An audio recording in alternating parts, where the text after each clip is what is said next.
ಜ್ಯೋತಿ ಕನ್ನಡ ಟಾರೋಟ್ಗೆ ಸ್ವಾಗತ.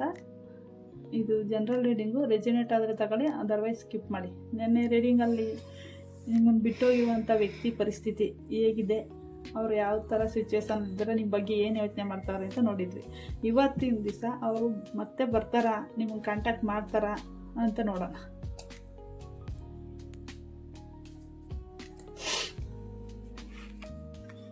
ನಿಮ್ಗೆ heart break ಮಾಡಿ, ನೀವು ಬೇಜಾರು ಮಾಡಿ ಹೋಗಿರುವಂಥ ವ್ಯಕ್ತಿ ಅವರು ಹಾರ್ಟ್ ಬ್ರೇಕ್ ಸಿಚುವೇಶನಲ್ಲಿ ಅವರೇ.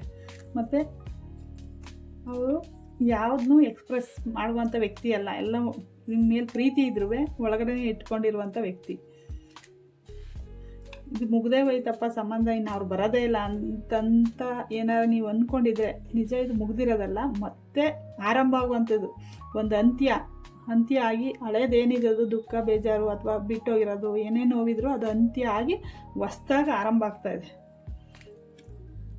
ಮತ್ತು ಅವ್ರೇನು ಹಣ ಅದೇ ಇಂಪಾರ್ಟೆಂಟ್ ಅಂತ ಹೋಗಿರುವಂಥ ವ್ಯಕ್ತಿ ಅಥವಾ ಫ್ಯಾಮಿಲಿನೇ ಇಂಪಾರ್ಟೆಂಟ್ ಅಂತ ಹೋಗಿರುವಂಥ ವ್ಯಕ್ತಿ ಇವಾಗ ನಿಮ್ಮನ್ನು ದೂರದಲ್ಲೇ ನಿಂತ್ಕೊಂಡು ನಿಮ್ಮ ಸೋಷಿಯಲ್ ಮೀಡಿಯಾ ಆಗ್ಬೋದು, ನಿಮ್ಮ ಫ್ರೆಂಡ್ ಸರ್ಕಲ್ ಆಗೋದು, ನಿಮ್ಮ ಬಗ್ಗೆನೇ ವಿಚಾರಿಸ್ಕೊಂಡು ನಿಮ್ಮ ಬಗ್ಗೆನೇ ಫೋಟೋ ಅಥವಾ ಇನ್ನೇನಾರ ನೀವು ಹಾಕಿರುವಂಥ ಮೆಸೇಜ್ನ ದೂರದಿಂದನೇ ಅಬ್ಸರ್ವ್ ಮಾಡ್ತಾವ್ರೆ.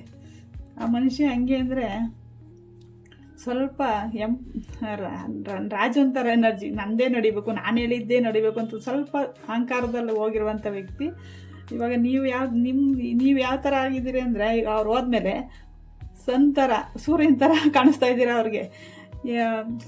ಅಯ್ಯೋ ಎಂಥ ಮನುಷ್ಯರನ್ನ ಬಿಟ್ಕೊಂಬಂದಲ್ಲಪ್ಪ ನಾನು, ಅವರಿದ್ರೇ ನನಗೊಂಥರ, ಈಗ ಬೆಳಕಿದ್ದಾಗ ಹೆಂಗಿರ್ತದೆ ಮನುಷ್ಯರಿಗೆ, ಕತ್ಲೆ ಇದ್ದಾಗ ಹೆಂಗಿರ್ತದೆ ಹಂಗೆ ನೀವು ಒಂಥರ ಬೆಳಕಿದ್ದಂಗೆ ಅವ್ರ ಜೀವನದಲ್ಲಿ. ಅವ್ರಿಗೆ ಇವಾಗ ಅರ್ಥ ಆಗ್ತಾಯಿದೆ, ಒಂದು ಬೆಳಕಿನ ಥರ ನಮ್ಮ ವ್ಯಕ್ತಿ, ನಾನು ಯಾಕೆ ಬಿಟ್ಕೊಂಡು ಬಂದೆ ಅಂತ. ಮತ್ತೆ ಬರ್ತಾರಾ ಅಂದರೆ ಖಂಡಿತ ಬರ್ತಾರೆ.